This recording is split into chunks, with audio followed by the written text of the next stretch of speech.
My daughter cut me off after the divorce with her mom. She never picked up my calls nor returned my messages. 10 years later, she shows up. I want my inheritance. Give me everything or forget about my existence forever. What happened next will shock you. I will tell you everything. First, let me quickly thank you for your continuous support. This means a lot to us. If you enjoy the stories we share, kindly subscribe to this channel. It will be great if you can leave a comment on which city you are watching from. We might just give you a shout out in our next story. Today's special shout out goes to Dennis Jameson from London. We are glad you enjoy our stories. Now let's go deeper into the story. I remember the first time she ignored my call. It was a Tuesday, a week after the divorce papers were finalized. I stared at the screen until it dimmed, her name still glowing in the dark like an unanswered prayer. At the time, I told myself she was just angry, caught in the storm of separation, doing what teenagers do, retreating into silence to make sense of adult mistakes. I left a message, said I loved her, told her I missed her. Then I did the same the next day, and the day after that.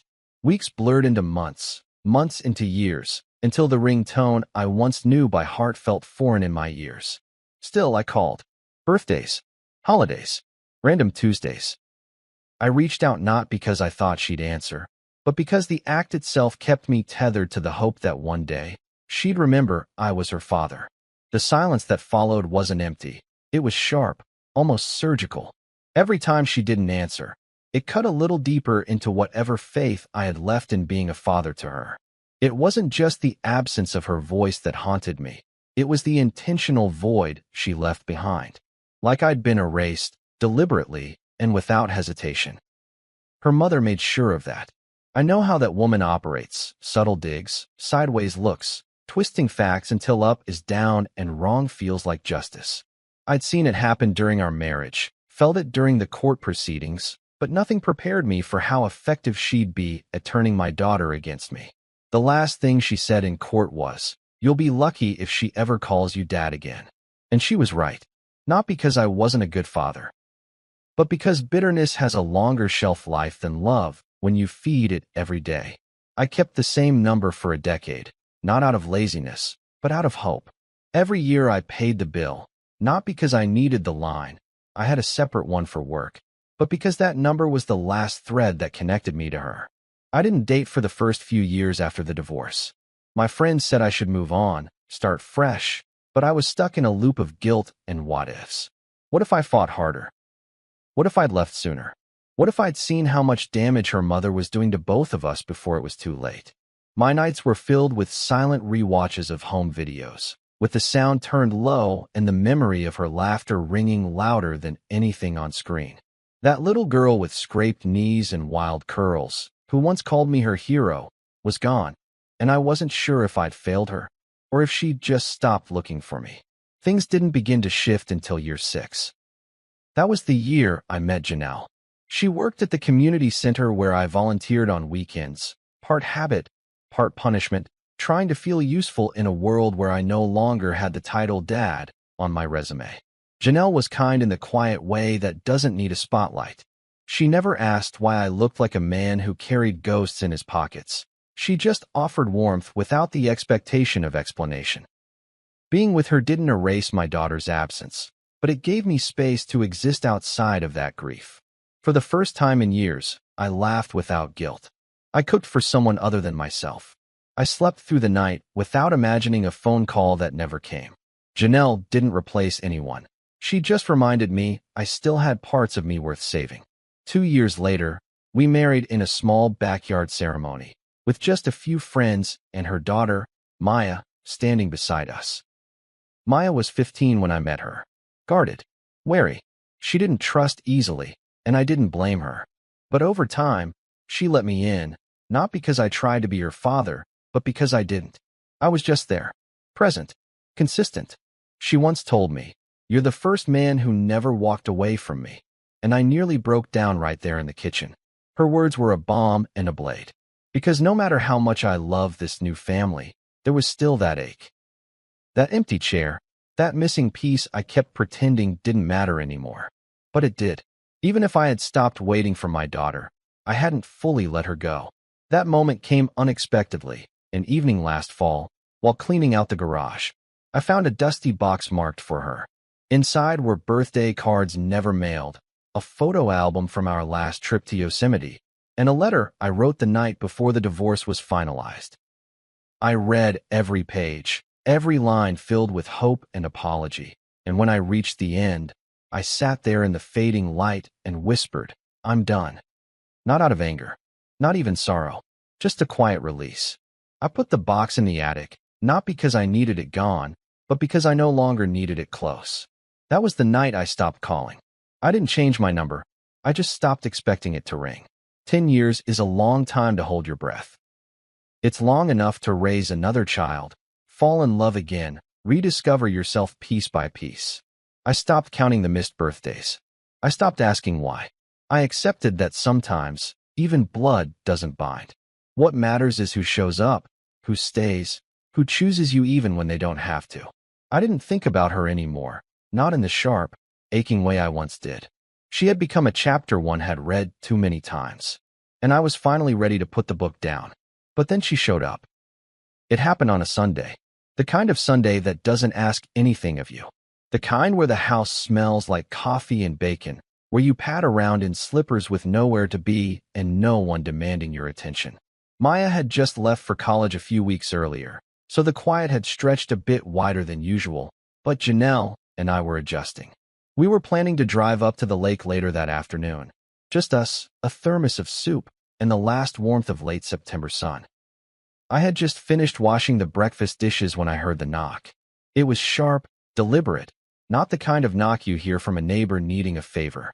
It was the kind of knock that comes from someone who has rehearsed it, someone determined to be heard, no matter how unwelcome they might be. I dried my hands slowly. Something in my chest tightened. Not fear, not exactly, but a ripple of unease, like my body sensed something my brain hadn't caught up to yet. When I opened the door, the past stepped into my present without asking permission. There she stood, my daughter, 10 years older, and yet still wearing that same guarded expression her mother had worn like armor. She was taller than I remembered, thinner too. Her hair was darker, dyed or natural I couldn't tell, pulled back in a sleek bun that made her look more like a corporate intern than the little girl who used to fall asleep on my chest during thunderstorms. She looked me dead in the eye and said, without even a hello, "I want my inheritance." No hug, no apology, no trembling reunion or whispered, "I've missed you, Dad." Just that demand, clinical, cold, like a business transaction. It knocked the air right out of me. For a moment, I genuinely didn't believe she was real. I stood there, blinking at her, waiting for some sign that this was a mistake, that she had come for something, anything, other than what was sitting in my bank account. But no. Her eyes didn't flicker. Her mouth didn't soften. She was here for one thing, and she had decided I owed it to her. "Can I come in?" she asked, like she had every right in the world, like she hadn't ghosted me for a decade. I stepped aside, not out of welcome, but because I wanted the privacy of my own living room before this conversation exploded the fragile peace I'd worked so hard to build. She sat on the edge of the couch like she didn't want to touch anything more than necessary. She kept her purse on her lap, clutched like a shield, her foot tapping rapidly against the rug Janelle had picked out just a few months ago. "You look good," I said, and it was the only lie I told that day. Not because she didn't look fine, she did. But because what I really meant was, "You look like a stranger." She didn't respond, just crossed her arms and said, "I know you've got money. Mom said you got remarried, that you're doing better now. So I'm here to get what's mine. And I want it all. Everything." I stared at her, stunned, not by the words themselves, but by the brazenness. There was no shame, no guilt, not even curiosity about who I'd become. It was like I was a vending machine she'd decided to shake down for loose change. I leaned back in the armchair across from her and tried to keep my voice steady. "Why now?" I asked. "After 10 years. Why today?" She rolled her eyes like the question bored her. "Because I need it. I'm not gonna beg. You're my father. You owe me. Mom told me you always said you were saving something for me. So here I am. Give it to me or forget I exist forever." That last part, those words, they didn't land the way she thought they would. She said them like a threat, like some grand ultimatum. But what she didn't realize was that I'd already lived through the pain of losing her. I'd already done the grieving. She wasn't offering me anything I hadn't already accepted. Forget I exist. The irony was, I had tried so hard not to. But now, hearing her say it, I realized how easy it actually was. I laughed, not loud, not cruelly. Just a single, breathless chuckle that slipped out like a truth I didn't plan to say aloud. I already forgot about you, I said quietly. You have nothing here. Her face dropped, not in hurt, but in shock. She had expected a fight, maybe even tears. She had come here thinking I'd be the same man who once left voicemails at midnight, choking back tears and begging her to come home. But that man was gone. I buried him a long time ago, right next to the wedding ring and the custody papers. What stood in front of her now was a man who had learned, over time and heartbreak, how to choose his own peace. This house, this family, this life, I built it without you. And I'm not going to let you tear it apart because you think you're entitled to something you abandoned. Her lip curled into that familiar smirk her mother used to wear. When she knew she couldn't win the argument, but wouldn't admit defeat either. So that's it, she snapped. You're just going to slam the door in your daughter's face? I stood up slowly, walked to the front door, and opened it wide. No, I said. You slammed it 10 years ago. I'm just locking it behind you. She hesitated, stood, and for a split second I thought I saw something flicker behind her eyes. Regret, maybe, or just surprise that I wasn't bending. But she walked out without another word, her heels clicking down the front steps like punctuation. I watched her go, my hand still on the doorknob, and I didn't feel sadness. I didn't feel rage. I felt clarity. I felt relief, like a chapter had ended not with a scream, but with silence. I closed the door, locked it, and turned back to my living room. The sunlight was still pouring through the windows. The world hadn't shifted, though everything inside me had. Janelle stepped out from the hallway where she'd been listening, her eyes wide, her arms crossed. She didn't say anything. She just came and sat beside me, placing her hand over mine. And in that moment, I knew I hadn't lost anything. Not really, because you can't lose someone who already let go of you a long time ago. 2 days passed before the fallout began. It started with a text from my sister, Sheila, who had always lived halfway inside our family's business and halfway in everybody else's. Did your daughter really come to see you after all these years? She told Aunt Denise you kicked her out. I didn't respond at first, not because I didn't have anything to say, but because I knew how fast gossip traveled in our family. It moved like wildfire through dry brush, fast, destructive, and almost impossible to stop once it started. By noon, I'd already received 3 calls from relatives I hadn't heard from in years, each with a slightly more dramatic version of the story. According to one, I'd cursed my daughter out and thrown her onto the street. Another said I threatened to have her arrested. It was amazing how people who weren't even there seemed so confident about what had happened. By evening, I sat down and typed out a single message, one I sent only to the people who mattered. She came for money, not for me. She gave me an ultimatum, and I declined. That's the truth. Take it or leave it. Some didn't respond.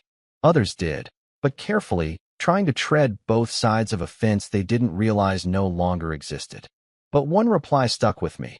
It came from my cousin Marcus, who had always kept his distance from family drama, but had a sharp eye for calling out nonsense. You did what most people are too scared to do. Say no to someone who left you behind. Don't let them spin it like you're the villain just because you finally found your spine. I stared at that message for a long time, reading it over and over until the words felt like armor. Because as much as I wanted to be unaffected, I wasn't. Not entirely. The next morning, Janelle sat across from me at the kitchen table, her tea growing cold between her hands.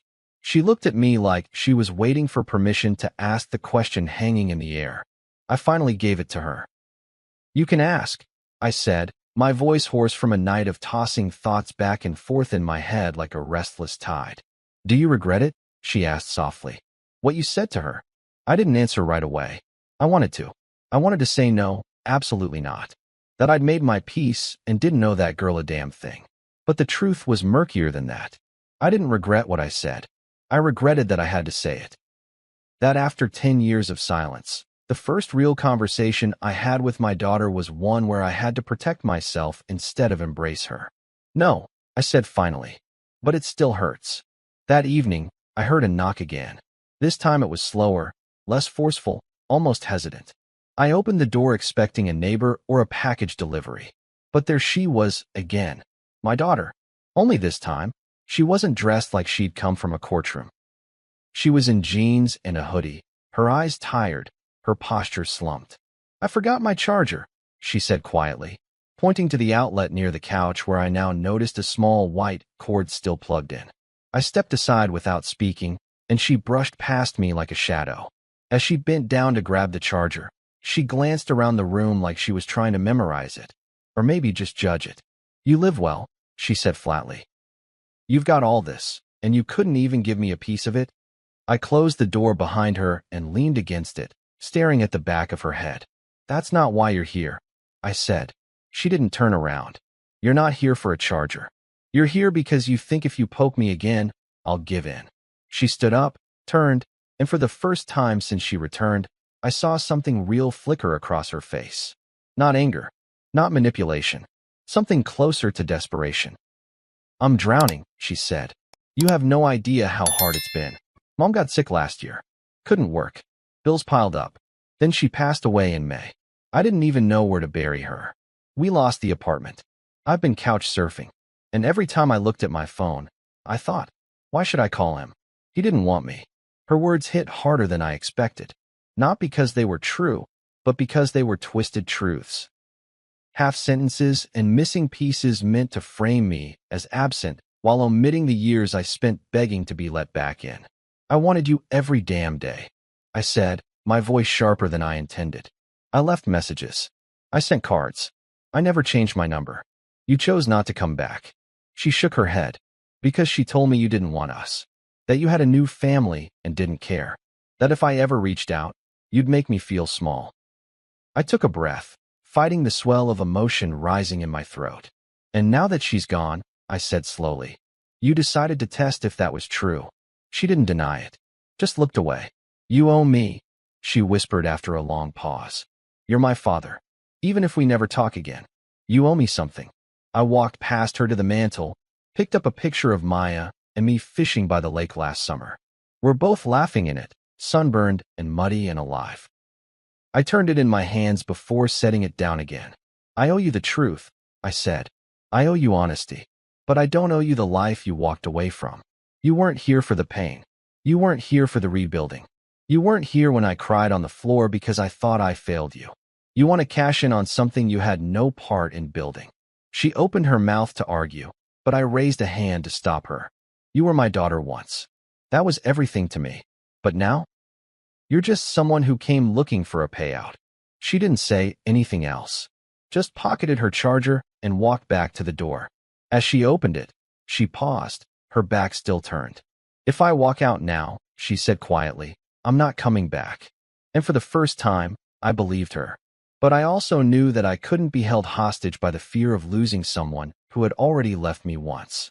"Then walk," I said. "But don't pretend it's my fault you're leaving." She stepped out into the fading daylight and didn't look back. I didn't expect her to. The door closed with a soft click that sounded far too gentle for what it signified. I stood there for a moment, hand still on the doorknob, as if part of me expected her to knock again. But silence settled back over the house like an old blanket, familiar, suffocating, and oddly comforting all at once. I didn't move right away. I just leaned against the door, staring into the stillness of the living room. That room had held birthdays, quiet mornings, and hard conversations.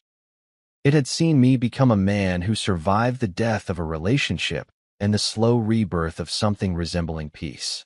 And now, it had just hosted the final act of a play I never auditioned for. One daughter's ultimatum, one father's refusal. I should have felt relief. Instead, I just felt hollow. When Janelle came home that evening, I didn't speak at first. I was sitting out back, on the porch swing, watching the last bit of sun fall behind the line of trees. She stepped outside, holding 2 mugs, handing me mine without a word. It was chamomile, just like always. She knew me too well by now to ask questions I wasn't ready to answer. But she sat beside me, our shoulders brushing, her warmth grounding me when my thoughts threatened to spiral. She came again, I said after a long pause. Janelle didn't flinch. I figured, she murmured. The charger excuse? I turned to look at her, surprised. She gave a tired smile. You think she didn't leave it on purpose? People like that, they always want a second entrance. I laughed, short and bitter. Yeah, well, she made her final exit. Later that night, I lay awake, staring at the ceiling. Her words kept echoing in my mind. Then forget me forever. There was a time, hell, a decade, when those words would have gutted me. When I would have fought them, rewritten them, begged for a different ending. But I wasn't that man anymore. I had grown into someone who knew the cost of holding on too long, who had learned that love, when weaponized, becomes a kind of poison. You start believing you're selfish for setting boundaries, cruel for choosing peace. But I wasn't cruel. I was just done bleeding for someone who only showed up to collect the drops. That realization didn't come with fireworks. It came with quiet, like the moment after a storm when everything is still and wet and broken, but also clear. The next morning, Maya called from campus. She was worried about midterms, something about a biology lab, and an impossible professor. I listened, offered encouragement, and smiled when she said, I just needed to hear your voice. That small sentence cracked something in me, something I hadn't realized was still holding on. For years, I defined fatherhood by absence, by what I'd lost. But Maya had never asked for anything more than presence. No inheritance, no repayment for years missed. Just consistency. I told her I was proud of her, and I meant it. After we hung up, I sat in the kitchen, thinking about the difference between blood and bond. One tied you by birth. The other you built, moment by moment, decision by decision. 3 days later, I got an email from an address I didn't recognize. The subject line was blank. The body of the message was only 5 words. You really don't care, huh? No name, no context, but I knew who it was from. I didn't respond. I sat with the message, let it sit in my inbox like a ghost refusing to pass on. I could have replied, could have explained myself, defended my choices, tried one last time to offer clarity. But clarity wasn't what she wanted. She wanted control. She wanted me to feel guilty enough to break. And I wouldn't. Not again. I had spent too many years trying to make someone love me who only saw me as a utility. That weekend, I told Janelle I wanted to take a trip. Nothing big. Just the lake, maybe a cabin, somewhere without cell service or guilt. Somewhere I could breathe without thinking of who might show up at my door. We packed light, and by Sunday night, we were nestled in a quiet cottage with creaky floorboards and the smell of pine clinging to everything. The lake was still as glass, reflecting the stars like a mirror to something steadier than memory. I stood at the edge, letting the cold breeze bite at my skin, and I thought about legacy. Not money, not land, but the kind of story you leave behind. I didn't want mine to be one of bitterness. I didn't want my final chapter with my daughter to be one of open wounds. But I also refused to write her back into the story just because she demanded a starring role. On our last night there, Janelle asked me something that caught me off guard. If she came back one day, just to talk, no demands, no ultimatums, what would you do? I stared at the fire for a long time before answering. I don't know, I said truthfully. I think I'd listen, but I wouldn't bend. She nodded, like she understood. That's fair, she said. That's more than fair. And it was. Because forgiveness didn't mean access. Closure didn't mean return. And healing didn't require a shared ending. It only required peace.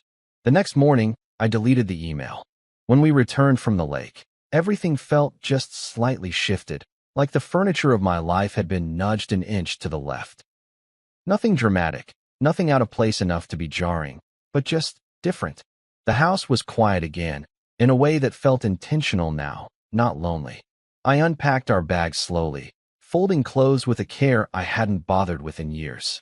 I found myself wiping down counters that didn't need it, adjusting picture frames that hadn't moved, organizing drawers no one opened.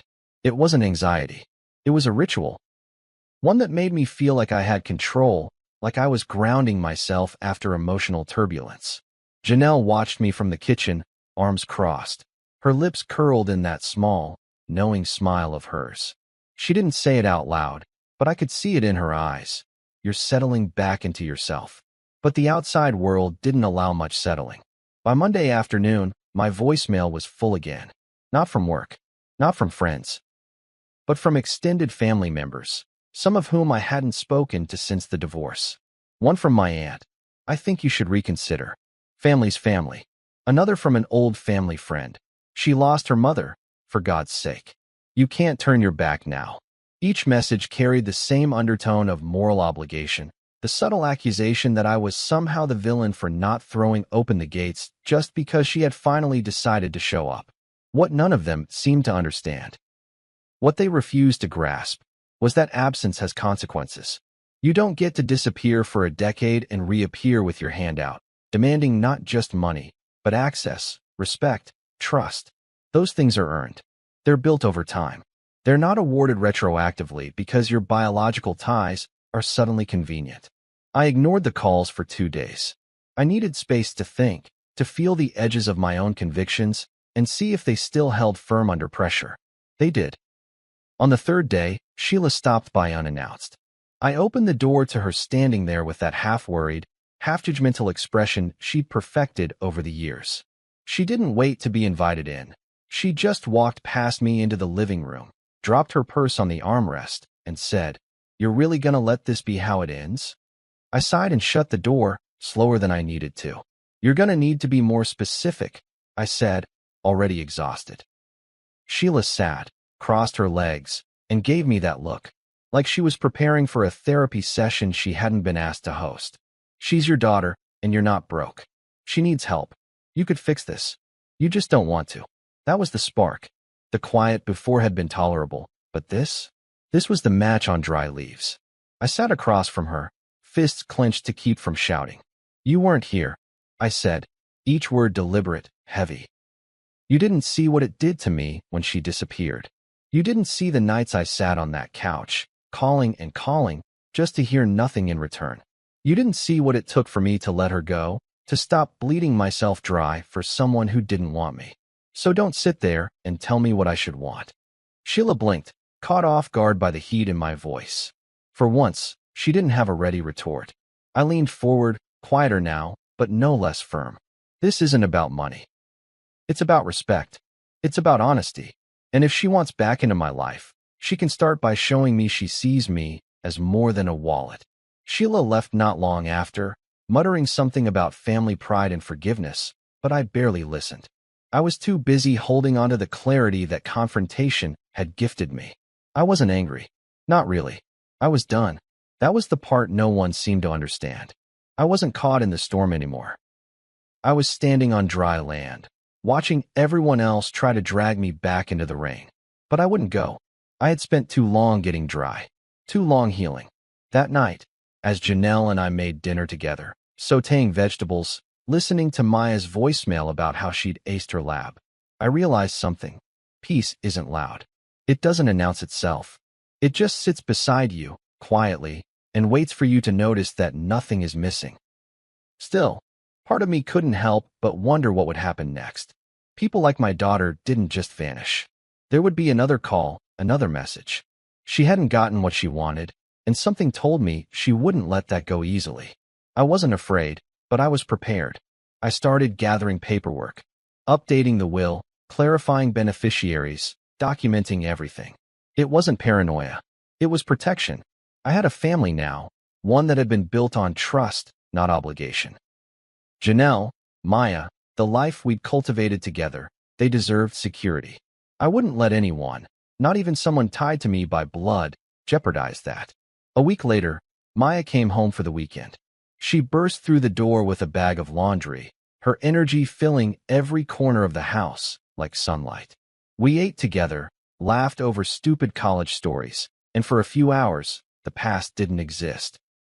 But at one point, while we were washing dishes, she turned to me and asked, "Did she really come back?"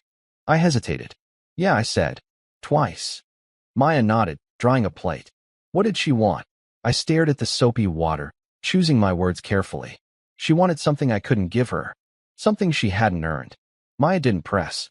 She just reached over, squeezed my hand once, and said, "I'm glad you didn't." And that was it. No lecture. No guilt. Just understanding. It was the kind of support I'd spent a lifetime craving, and it came from someone who chose to love me, not someone who demanded I prove myself worthy of it. Peace, I've learned, doesn't arrive in fanfare. It doesn't knock or announce itself with applause. It's something quieter than relief, steadier than forgiveness. It shows up after you've burned the last bridge with wet matches, when you've finally stopped hoping someone will cross over it to find you. It comes in the silence that doesn't ache anymore, the kind that fills your home after a long day and feels like air returning to your lungs. I found that peace sitting on my front porch one morning with a cup of coffee in hand, watching the sun melt the frost off the neighbor's roof. Janelle was still asleep. Maya had gone back to campus. And the world felt, for the first time in what felt like decades, completely still. That morning, I realized that peace comes at a cost. And that cost, for me, was the belief that every wound needed to be healed by the person who made it. I used to think closure meant reconciliation, that the only way to mend something broken was to put the original pieces back together. That was the trap I lived in for years. I waited for her, my daughter, to come back and say the things I needed to hear. I imagined scenarios where she would finally realize what her absence did to me, fall into my arms, cry for lost time, beg for a second chance. But none of that happened. When she came back, she didn't bring an apology. She brought a demand. And when she left again, it wasn't with regret. It was with the arrogance of someone who still believed the world owed her something just for existing. Accepting that she may never change was the price of my peace. I paid it fully that morning, and in that payment, I felt something lift, like a weight I'd grown so used to. I forgot I was carrying it. Not long after, I received a letter. A real one, handwritten, in the kind of cursive only schools from 20 years ago could teach. It had no return address, but I recognized the handwriting. It was her.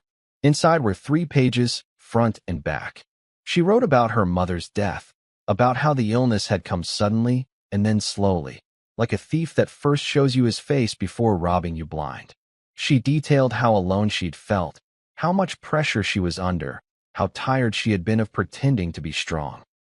Then, she wrote the line that made me pause. "You never called me after she died. You didn't even check." I stared at those words, not with anger, but with an exhaustion I can't explain. I had spent 10 years calling, 10 years begging for connection, and the one time I stayed silent, it was used as evidence of my indifference. That letter wasn't about reconciliation. It was about shifting the blame, about making me the villain so she wouldn't have to see herself clearly. I didn't respond. Not because I didn't have words, but because I no longer had the desire to explain myself to someone who didn't want to understand me. I folded the letter back up, placed it in a drawer I rarely opened, and went about my day. I cooked dinner for Janelle, kissed her cheek as she told me about a new coworker who couldn't stop gossiping. I called Maya, congratulated her on a scholarship she'd just earned. I laughed, deep, from the belly kind of laughter, and didn't feel like a hypocrite for doing so. I was living, fully, not in spite of my daughter's absence, but because I had finally accepted it. A month later, we held a small party. Nothing big, just close friends, neighbors, a few coworkers. Maya came home for it, beaming as she introduced us to someone she'd been seeing, a kind-eyed boy named Eli. As we stood in the backyard, string lights glowing overhead, laughter curling through the air, I looked around and realized I didn't feel incomplete anymore. For years, even in good moments, I carried a sense of something missing. But that night, it wasn't there. The void had closed, not because it had been filled, but because I had finally stopped poking at it, stopped measuring every joy against a wound that refused to scab. When Eli handed me a beer and said, "Maya talks about you all the time. She says you're the calm in her chaos," I nearly choked up, because I realized, in that moment, that I hadn't failed at fatherhood. I had just been forced to reroute it. Now, I sleep better. I don't check my phone for messages that never come. I don't replay old voicemails or scroll through outdated photos wondering where I went wrong. I've stopped asking what kind of father I was to her, and started honoring the kind of father I still am, to Maya, to myself, to the life I've rebuilt. That doesn't mean I'm heartless. It doesn't mean I don't wish things had been different. But wishing is not the same as waiting. And I refuse to live another year in limbo, hoping someone who doesn't want to be found will suddenly knock at my door with the right intentions. I've already locked that door. And if she ever comes again, I'll meet her with honesty, but not with access. I'll listen, maybe. I'll offer civility. But I will not open my life up like a bank vault for someone who only shows up in crisis. Because peace, hard-won and dearly kept, is not something I'm willing to gamble again. And that's what people never talk about. The cost of peace. The choices you have to make. The people you have to let go. The parts of yourself you bury so you can grow something new. But when you finally pay that price, when you finally stand in the calm after the storm, it's worth every painful cent. Because you realize the only thing more exhausting than walking away is staying somewhere your soul no longer belongs. If you've ever had to choose your peace over a person you once loved, this story is yours. Sometimes the strongest thing you can do is walk away without looking back and stand firm in the life you've built without them. If this story hit home, like the video, share it with someone who needs to hear it, and subscribe for more real, raw stories about family, boundaries, and the cost of healing. See you soon in the next story.